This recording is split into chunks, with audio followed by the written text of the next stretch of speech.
ನಮಸ್ಕಾರ ನನ್ನ ಎಲ್ಲ ಪ್ರೀತಿಯ ತೆರಿಗೆದಾರರಿಗೆ ಹಾಗೂ ಸ್ನೇಹಿತರಿಗೆ.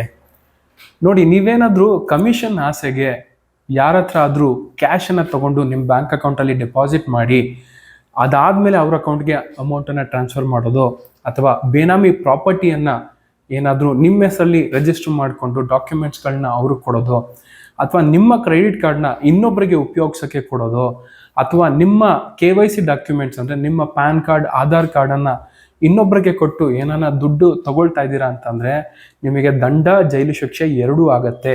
ಯಾಕೆ ಅಂತ ಪೂರ್ತಿ ಮಾಹಿತಿಯನ್ನು ಕೊಡ್ತೀನಿ. ವಿಡಿಯೋನ ತಪ್ಪದೆ ಕೊನೆವರೆಗೂ ನೋಡಿ. ಹಾಗೆ ಯಾರೆಲ್ಲ ಇನ್ನೂ ನನ್ನ ಚಾನಲನ್ನು ಸಬ್ಸ್ಕ್ರೈಬ್ ಮಾಡಿಲ್ಲ, ಪ್ಲೀಸ್ ಸಬ್ಸ್ಕ್ರೈಬ್ ಮಾಡಿ.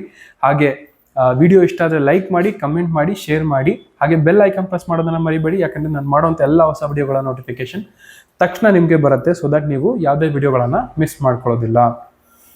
ನೋಡಿ, ನಮ್ಮ ರಾಜ್ಯದಲ್ಲಿ ಈಗಲೂ ಕೂಡ ಬಹಳಷ್ಟು ಜನಗಳಿಗೆ ಇನ್ಕಮ್ ಟ್ಯಾಕ್ಸ್ ಆ್ಯಕ್ಟ್ ಅನ್ನೋದು ಒಂದು ಆ್ಯಕ್ಟ್ ಇದೆ. ಇನ್ಕಮ್ ಟ್ಯಾಕ್ಸನ್ನು ಕಲೆಕ್ಟ್ ಮಾಡ್ಕೊಳ್ತಾರೆ.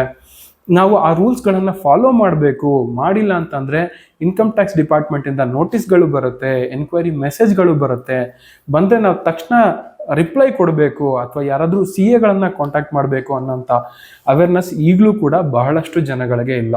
ಆ್ಯಂಡ್ ನಾನು ಚಾನಲ್ ಸ್ಟಾರ್ಟ್ ಮಾಡಿರೋ ಉದ್ದೇಶನೂ ಕೂಡ ಇದು ಒಂದು. ಎಲ್ಲ ಜನಗಳಿಗೆ ಆದಷ್ಟು ಒಂದು ಮಟ್ಟಿಗೆ ಅವೇರ್ನೆಸ್ಸನ್ನು ಕೊಡೋಣ, ಎಜುಕೇಷನ್ ಕೊಡೋಣ, ಇನ್ಫಾರ್ಮೇಷನ್ನ ಕೊಡೋಣ ಅನ್ನೋಂಥ ಒಂದು ಉದ್ದೇಶದಿಂದ ಈ ಚಾನಲನ್ನು ಸ್ಟಾರ್ಟ್ ಮಾಡಿರೋದು. ನೋಡಿ, ಎಷ್ಟೋ ಜನ ಏನು ಮಾಡ್ತಾರೆ ಗೊತ್ತಿರಲ್ಲ ಪಾಪ. ಅವ್ರಿಗೆ ಅಕೌಂಟಿಗೆ ಕ್ಯಾಶ್ ಡೆಪಾಸಿಟ್ ಮಾಡಿದ್ರೆ ಇದು ಇನ್ಕಮ್ ಟ್ಯಾಕ್ಸ್ ಡಿಪಾರ್ಟ್ಮೆಂಟಿಗೆ ರಿಪೋರ್ಟ್ ಆಗುತ್ತೆ, ಬ್ಯಾಂಕಿಂದ ಇನ್ಕಮ್ ಟ್ಯಾಕ್ಸ್ ಡಿಪಾರ್ಟ್ಮೆಂಟಿಗೆ ಅನ್ನುವಂಥ ತಿಳುವಳಿಕೆ ಎಷ್ಟೋ ಜನಕ್ಕೆ ಇರಲ್ಲ. ಈಗ ಕೆಲವೊಬ್ರು ಯಾರಿರ್ತಾರೆ, ಕೆಲವೊಬ್ರು ಮೋಸ ಮಾಡೋ ಉದ್ದೇಶದಿಂದನೇ, ಅಥವಾ ಬ್ಲ್ಯಾಕ್ ಮನಿ ಇಟ್ಕೊಂಡಿರೋರು, ಕಾಳಧನ್ ಅಂತಾರೆ, ಕಪ್ಪು ಹಣ ಯಾರು ಇಟ್ಕೊಂಡಿರ್ತಾರೆ. ಸೊ ಇಂತಹ ಇನ್ನೋಸೆಂಟ್ ಜನಗಳು ಯಾರಿರ್ತಾರೆ, ಏನೋ ಗೊತ್ತಿಲ್ದಿರೋ ಅಂಥವ್ರು, ವಿದ್ಯೆ ಇಲ್ಲದೆ ಇರೋ ಅಂಥವ್ರು, ಅಂಥವ್ರನ್ನ ಹುಡುಕಿ ಅಂಥವ್ರ ಅಕೌಂಟ್ಗಳಿಗೆ ಈ ಕ್ಯಾಶನ್ನು ಡೆಪಾಸಿಟ್ ಮಾಡಿ ಅವ್ರ ಅಕೌಂಟಿಂದ ಇವ್ರ ಅಕೌಂಟಿಗೆ ಟ್ರಾನ್ಸ್ಫರ್ ಮಾಡ್ಕೊಳ್ಳೋದು ಅಂತ ಪ್ರಾಕ್ಟೀಸ್ಗಳನ್ನು ಮಾಡ್ತಾ ಇರ್ತಾರೆ. ಇಂಥ ಟೈಮಲ್ಲಿ ಏನಾದರೂ ಕ್ಯಾಶ್ ಡೆಪಾಸಿಟ್ ಲಿಮಿಟ್ಗಿಂತ ಮೀರಿ ಡೆಪಾಸಿಟ್ ಆಗ್ತಿದೆ ಅಂತ ಅಂದರೆ, ಸೊ ಈ ಲಿಮಿಟ್ ಎಷ್ಟಿರಬೇಕು ಅನ್ನೋದು ನಾನು ಪ್ರೀವಿಯಸ್ ವಿಡಿಯೋಗಳಲ್ಲಿ ಹೇಳಿದ್ದೀನಿ. ಆ ಲಿಂಕನ್ನು ನಾನು ಡಿಸ್ಕ್ರಿಪ್ಷನಲ್ಲಿ ಮೆನ್ಷನ್ ಮಾಡಿರ್ತೀನಿ, ನೀವು ಬೇಕಾದರೆ ವಿಡಿಯೋನ ನೋಡ್ಬೋದು. ಸೊ ಆ ಲಿಮಿಟ್ಗಿಂತ ಜಾಸ್ತಿ ನೀವು ಕ್ಯಾಶನ್ನು ಡೆಪಾಸಿಟ್ ಮಾಡ್ತಾ ಇದ್ದೀರಾ ಅಂದರೆ ಇನ್ಕಮ್ ಟ್ಯಾಕ್ಸ್ ಡಿಪಾರ್ಟ್ಮೆಂಟ್ಗೆ ರಿಪೋರ್ಟ್ ಆಗುತ್ತೆ. ಅದಾದಮೇಲೆ ನಿಮ್ಗೆ ಎಲ್ಲಿಂದ ಬಂತು ಈ ಇನ್ಕಮ್ಮು, ಇಷ್ಟೊಂದು ಕ್ಯಾಶ್ ಡೆಪಾಸಿಟ್ ಮಾಡಿದ್ದೀರಾ ಅನ್ನೋಂಥ ಕ್ವೆಶ್ಚನ್ಗಳು ಕೇಳ್ತಾರೆ. ನೀವು ಅದಕ್ಕೆ ಸರಿಯಾಗಿ ರೆಸ್ಪಾನ್ಸನ್ನು ಕೊಡಬೇಕು. ಇಲ್ಲ ಅಂತಂದರೆ ಅನ್ಎಕ್ಸ್ಪ್ಲೈನ್ಡ್ ಇನ್ಕಮ್ ಅಂತ ಹಾಕ್ಬಿಟ್ಟು 100% ಎಷ್ಟು ನೀವು ಜಮಾ ಮಾಡಿರ್ತೀರ ಅದ್ರ ಮೇಲೆ ಪೂರ್ತಿ ಅಮೌಂಟನ್ನು ಇನ್ಕಮ್ ಅಂತ ಕನ್ಸಿಡರ್ ಮಾಡಿ ಟ್ಯಾಕ್ಸ್ ಲೆವಿ ಮಾಡಿಬಿಡ್ತಾರೆ. ಇನ್ ಕೇಸ್ ನೀವೇನಾದರೂ ಇನ್ಕಮ್ ಟ್ಯಾಕ್ಸ್ ಡಿಪಾರ್ಟ್ಮೆಂಟಿಂದ ಬರುವಂಥ ಎನ್ಕ್ವೈರಿ ಮೆಸೇಜ್ಗಳಿಗೆ ರೆಸ್ಪಾಂಡ್ ಮಾಡಿಲ್ಲ ಅಂತಂದರೆ, ಇದು ಒಂದು ಉದಾಹರಣೆ. ಇನ್ನೊಂದು ಉದಾಹರಣೆ ತಗೊಳ್ಳೋದಾದರೆ, ಎಷ್ಟೋ ಜನ ಏನು ಮಾಡ್ತಾರೆ, ಕ್ರೆಡಿಟ್ ಕಾರ್ಡ್ ತೊಗೊಂಡ್ಬಿಟ್ಟಿರ್ತಾರೆ. ಆ ಕ್ರೆಡಿಟ್ ಕಾರ್ಡ್ನ ಅವ್ರ ಫ್ರೆಂಡ್ಸ್ಗೋ ಇನ್ನೊಬ್ರು ಯಾರಿಗೋ ಕೊಟ್ಬಿಡೋದು. ಅವ್ರು ಏನು ಮಾಡ್ತಾರೆ, ಆ ಕ್ರೆಡಿಟ್ ಕಾರ್ಡನ್ನು ಯೂಸ್ ಮಾಡಿ ಪರ್ಚೇಸ್ ಮಾಡೋದು, ಸೇಲ್ ಮಾಡೋದು, ಇಂಥ ವ್ಯವಹಾರಗಳನ್ನು ಮಾಡ್ತಾ ಇರ್ತಾರೆ. GSTಯಲ್ಲಿ ಥ್ರೆಶೋಲ್ಡ್ ಲಿಮಿಟ್ ಇದೆ. ನೀವೇನಾದರೂ ಟ್ರೇಡರ್ ಆದರೆ 40 lakh ಥ್ರೆಶೋಲ್ಡ್ ಲಿಮಿಟ್ ಇದೆ. ಅದಕ್ಕಿಂತ ಜಾಸ್ತಿ ನೀವು ವ್ಯವಹಾರ ಮಾಡ್ತಾ ಇದ್ದೀರಾ ಅಂತಂದರೆ ನೀವು GST ರಿಜಿಸ್ಟ್ರೇಷನ್ ಮ್ಯಾಂಡೇಟರಿ ತೊಗೊಂಡು GST ರಿಟರ್ನನ್ನು ಫೈಲ್ ಮಾಡಿಕೊಂಡು GSTಯನ್ನು ಲೆವಿ ಮಾಡಬೇಕು ನೀವು ಮಾಡುವಂಥ ವ್ಯವಹಾರದ ಮೇಲೆ. ಸೊ ಇನ್ ಕೇಸ್ ಏನಾದರೂ ಕ್ರೆಡಿಟ್ ಕಾರ್ಡ್ ಟ್ರಾನ್ಸಾಕ್ಷನ್ ಅದಕ್ಕಿಂತ ಜಾಸ್ತಿ ಆಗ್ತಾ ಇದೆ, ನಿಮ್ಮ ಗಮನಕ್ಕೆ ಬಂದಿಲ್ಲ, ನಿಮ್ಗೆ ಗೊತ್ತಿಲ್ಲ ಅಂತಂದರೆ, ಬರೀ ಇನ್ಕಮ್ ಟ್ಯಾಕ್ಸ್ ಅಷ್ಟೇ ಅಲ್ಲ, GST ಡಿಪಾರ್ಟ್ಮೆಂಟ್ ಅವರು ಕೂಡ ನಿಮ್ಮ ಹಿಂದೆ ಬೀಳ್ತಾರೆ. ಸೊ ಇದು ಕೂಡ ಬಹಳ ಹುಷಾರಾಗಿ ಇರಬೇಕಾಗಿರುವಂಥ ವಿಷಯ. ಅದಾದ ನಂತರ ಬೇನಾಮಿ ಪ್ರಾಪರ್ಟೀಸ್ ಏನಾದರೂ ನೀವು, ಅಂದರೆ ಯಾರು ದುಡ್ಡಿರುತ್ತೆ, ಆದಾಯ ಮೀರಿ ಗಳಿಕೆ ಮಾಡ್ತಾ ಇರ್ತಾರೆ, ಅಥವಾ ಅವ್ಯವಹಾರದಿಂದ ದುಡ್ಡನ್ನು ಗಳಿಕೆ ಮಾಡಿ ನಿಮ್ಮ ಹೆಸರಲ್ಲಿ ಪ್ರಾಪರ್ಟಿಯನ್ನು ರಿಜಿಸ್ಟರ್ ಮಾಡಿಕೊಂಡು ಡಾಕ್ಯುಮೆಂಟನ್ನು ಅವ್ರ ಹತ್ರ ಇಟ್ಕೊಳ್ಳೋ ಅಂಥದ್ದಿದ್ರೆ ಈ ಟ್ರಾನ್ಸಾಕ್ಷನ್ ಕೂಡ ಇನ್ಕಮ್ ಟ್ಯಾಕ್ಸ್ ಡಿಪಾರ್ಟ್ಮೆಂಟಿಗೆ ರಿಪೋರ್ಟ್ ಆಗುತ್ತೆ. ಎಲ್ಲಿಂದ ಬಂತು ನಿಮಗೆ ಅಷ್ಟು ಇನ್ಕಮ್ ಅಂತ ಕ್ವಶನನ್ನು ಮಾಡ್ತಾರೆ. ಅದಾದಮೇಲೆ ಇನ್ ಕೇಸ್ ಏನಾದರೂ ನಿಮ್ಮ ಪ್ಯಾನ್ ಕಾರ್ಡ್, ಆಧಾರ್ ಕಾರ್ಡು ಯಾರಿಗಂದೆ ಅವ್ರಿಗೆ ಕೇಳಿದವ್ರಿಗೆ ಕೊಡೋದು, ಆ್ಯಂಡ್ 3,000 4,000 ಇಸ್ಕೊಂಡು ಎಷ್ಟೋ ಜನ ಇನ್ನೋಸೆಂಟ್ಗಳು 3,000 ಸಿಗುತ್ತೆ ಅನ್ನೋ ಆಸೆಗೆ ಅವ್ರ ಪ್ಯಾನ್ ಕಾರ್ಡ್, ಆಧಾರ್ ಕಾರ್ಡ್ಗಳನ್ನ ಕೊಟ್ಬಿಟ್ಟಿರ್ತಾರೆ, ಜೆರಾಕ್ಸ್ಗಳನ್ನು. ಅದ್ರ ಮೇಲೆ ಒಂದು ಪ್ರೈವೇಟ್ ಲಿಮಿಟೆಡ್ ಕಂಪ್ನಿಗಳನ್ನೋ ಅಥವಾ ಏನೋ ಒಂದು ಬಿಸ್ನೆಸ್ನ ಓಪನ್ ಮಾಡಿ ಇವ್ರ ಹೆಸರಲ್ಲಿ ವ್ಯವಹಾರ ನಡೆಸಿ GST ರಿಜಿಸ್ಟ್ರೇಷನ್ ತೊಗೊಂಡು ಕೋಟ್ಯಾಂತರ ರೂಪಾಯಿ ಫ್ರಾಡ್ ಮಾಡಿಬಿಟ್ಟಿರ್ತಾರೆ. ಅದಾದಮೇಲೆ ಡಿಪಾರ್ಟ್ಮೆಂಟಿಂದ ವೆರಿಫಿಕೇಷನ್ಗೆ ಅಂತ ಬಂದಾಗ ಸತ್ಯ ಗೊತ್ತಾಗತ್ತೆ, ವ್ಯವಹಾರ ಮಾಡ್ತಿರೋದು ಇವರಲ್ಲ, ಇವ್ರು ಬರೀ KYC ಡಾಕ್ಯುಮೆಂಟ್ಸ್ಗಳನ್ನು ತಗೊಂಡು ಮೋಸ ಮಾಡಿರೋಂಥ ಬೇರೆಯವರು ಬಹಳ ಜನ ಇರ್ತಾರೆ ಹಿಂದೆ ಅನ್ನೋದು.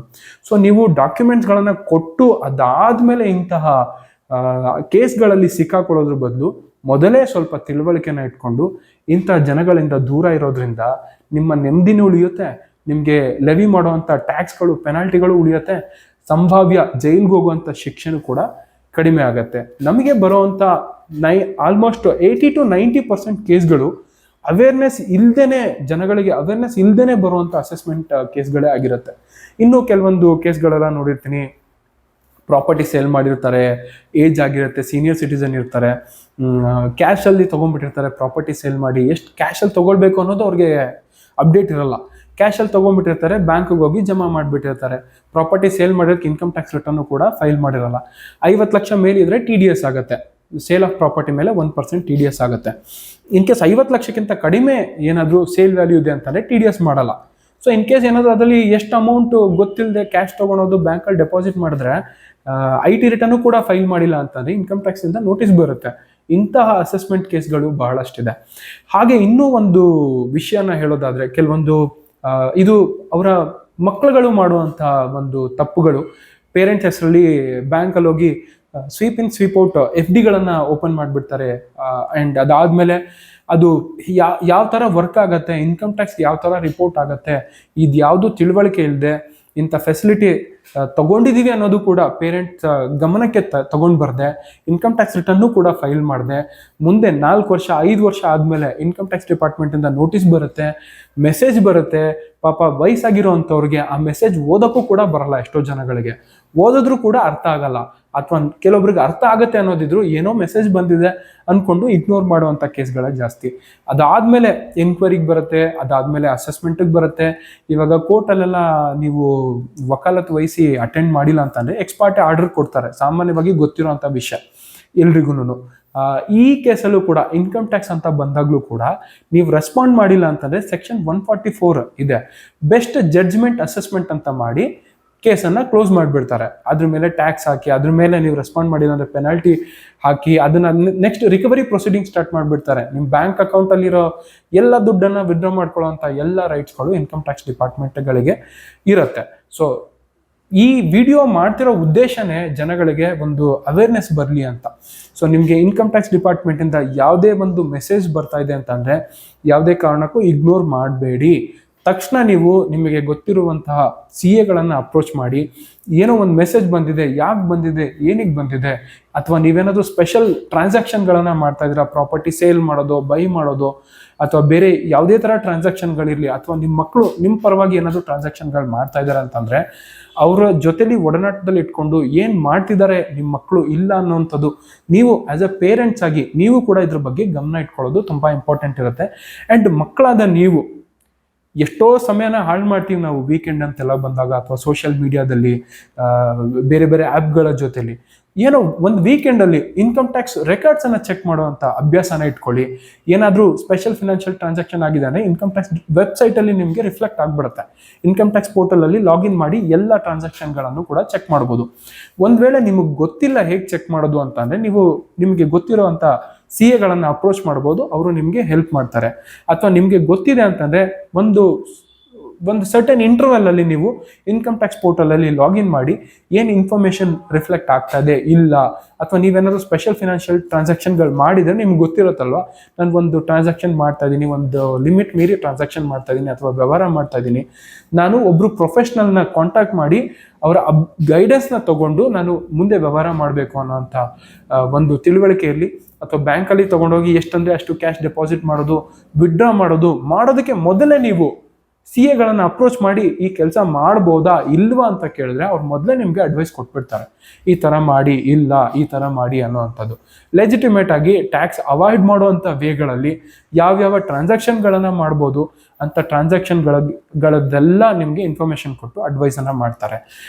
ಐ ಥಿಂಕ್ ಈ ವಿಡಿಯೋ ಒಂದಷ್ಟು ಇನ್ಫಾರ್ಮೇಷನನ್ನು ಕೊಟ್ಟಿದೆ ಅಂತ ಐ ಬಿಲೀವ್ ಇಟ್. ಆ್ಯಂಡ್ ಯಾರಿಗೆಲ್ಲ ಏನಾದರೂ ಈ ವಿಷಯಕ್ಕೆ ಸಂಬಂಧಪಟ್ಟಂತೆ ಏನಾದರೂ ಕ್ವೆಶ್ಚನ್ ಇದೆ ಅಂತಂದರೆ ನೀವು ಕಮೆಂಟಲ್ಲಿ ಮೆನ್ಷನ್ ಮಾಡ್ಬೋದು.